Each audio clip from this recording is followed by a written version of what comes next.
Hey guys, I am outside today. It is Saturday, the last Saturday in January, and now our weather forecast is saying we're supposed to get to 29, and I don't know that we have ever been at 29 before since we've lived here. We moved to this property in 2011, and they had a really big freeze in 2010. But this will be, if it does freeze, this will be our first below 30 degree weather that we've had. It was super windy last night. I think there were gusts up to 40 miles an hour. But they're still little fruits. This is a lemon meringue. There are little fruits on it. Craig is getting ready to spray some plant hormone that a lot of people on the Facebook group Mango Growers of America recommended. And so we're going to try that. It's supposed to get an extra 2 degrees of protection. So I think Craig's mixing that up. He's going to put in a little boron because we've had some issues with a couple trees that seem deficient. And maybe some fish emulsion. And spray the trees with flowers on them.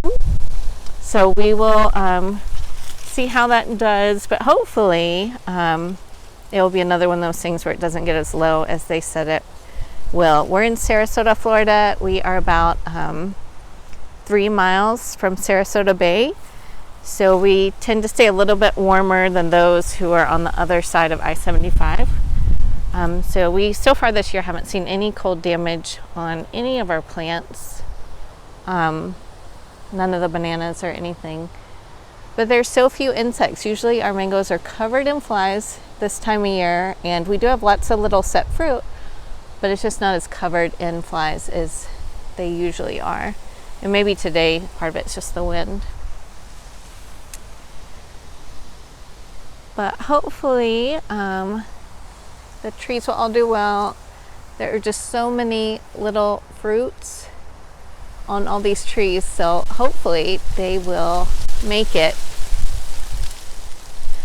Usually when our trees bloom like this big, if they were to get damaged, they wouldn't bloom again. You might have a few of the branches that didn't bloom the first time put out flowers, but if the lemon zest, for example, I think there's only one branch down low that doesn't have flowers. Every other part of the tree flowered this year. So if that one, if we were to lose it, we wouldn't get any fruit on the lemon zest this year, most likely. Which will be really sad because this is its best year that we've had so far on it. So we will see how it does. I hope everybody's plants stay really warm.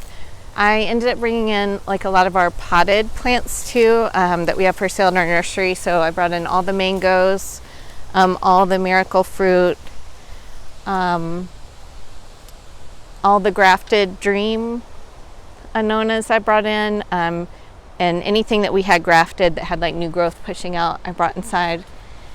I also brought in all the orchids and a lot of our succulents, and then my oldest Brooke, she does a lot of tropical houseplants, and I know she brought a lot of those in as well. Our little tortoise is inside now, and the big tortoises are in their house, and we will throw a blanket over them, and then our cats will come in so they can stay warm too. And I think that is about it. I did go around and I harvested the bananas that were full enough to ripen. So I got a hand of praying hands, or a bunch of praying hands, and then 2 racemes of the dwarf Namwa and 1 blue Java. And so I put those for sale on our website. I can ship anywhere except for Hawaii and California within the US. And I've tried shipping stuff to Puerto Rico lately, and it's taking way too long, so I won't ship to Puerto Rico either. And they have better fruit probably than us anyway. But anyway, I have a little porch pickup stand if people want to pick up locally and know where we are. Otherwise, you can order it on our website, sulcatagrove.com. There's a link to order fruit on there. I also have freeze-dried fruit. We started freeze-drying fruit last year. So that's available as well. And then locally I have honey from our hives available. And it's raw honey. We don't use any chemicals at all on our hives. No antibiotics, nothing, and mosquito control. We have a waiver for our property, and so our county doesn't spray for mosquitoes on our property or on either side of us. They stop spraying as well. And then we have no overhead spraying in our area of Sarasota County. So this is just another quick look at some of the mango trees. I'm hoping we don't have any cold damage at all. I do have a noni tree, and I noticed today it had some leaves on the ground and just looks a little sad. So I don't know. I don't eat noni. I don't know if anybody watching this eats noni or has suggestions. I just saw it was a cool looking tree, and my daughter Courtney got this for me, I think for Christmas or my birthday one year. But it's covered in fruit now. If anybody has suggestions on a way to use it where it doesn't taste gross, I would love to know about it. And then the bananas are still like pretty green. They always get like yellow leaves this time of year. But we'll see how they do. Hopefully they will do well. For my favorite bananas, I have those in 2 different spots. So if like one spot was to get particularly cold, hopefully the other area wouldn't. But usually bananas come back from the ground no matter what. So even if they die back to the ground, we grew bananas in outside of Gainesville, Florida, and they would die back to the ground sometimes. And we would just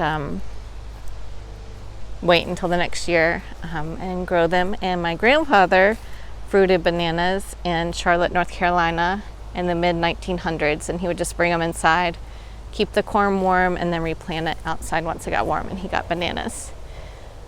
So these are just some more tropical plants that we have in here. This is a type of patchouli, and it is flowering right now, and it smells really good. And I just have little herb gardens over here, and then our veggie garden in the back. We planted that in 2020, I guess. And so that was just all sand before. And before that, it was part of our chicken pen, but the chickens would get attacked by animals because there weren't a lot of trees in there. So now they have a fruit tree area. But these are Valerie's tomatoes. So I don't know if I should pick these or leave them. I don't know. If anybody knows if it's better to pick tomatoes even though they're green, or to just wait and see what happens, I would love to know what's best for those, because they're so big. And she loves making Ecuadorian seco, which is like you get onions, tomato, green pepper, carrots, and garlic, chop it all up and saute it, and then add cilantro. So that's one of her favorite things to eat over rice. So hopefully those would do well. She has some lettuce growing in here and onions. Her peppers, I think, got a little cold, but the lettuce is so pretty. And then I need to prune back all of this lemongrass. It is turning brown. It needs to be pruned back. But yeah, I'd love to hear like y'all suggestions for how you're protecting stuff if you're especially in our area, Sarasota. I think one weather app like weather.gov said 29, and then Apple Weather said 34, which sounded much better. And then Weather Underground, I think, said 31. So it'll be interesting to see which one is the closest. But hopefully it won't be too bad. Our garage is full of plants. Our laundry room is full of plants. Our guest house shower is full of plants.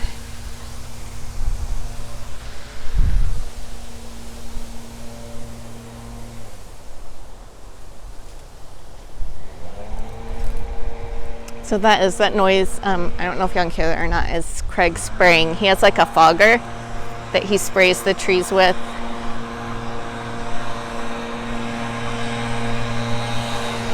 and it seems to work pretty well in giving good coverage without getting things too wet.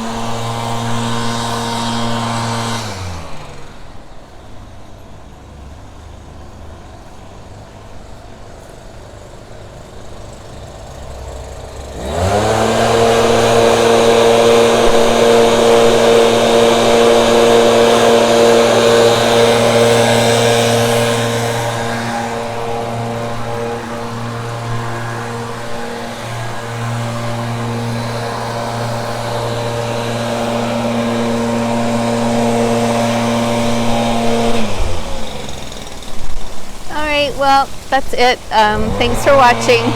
Bye.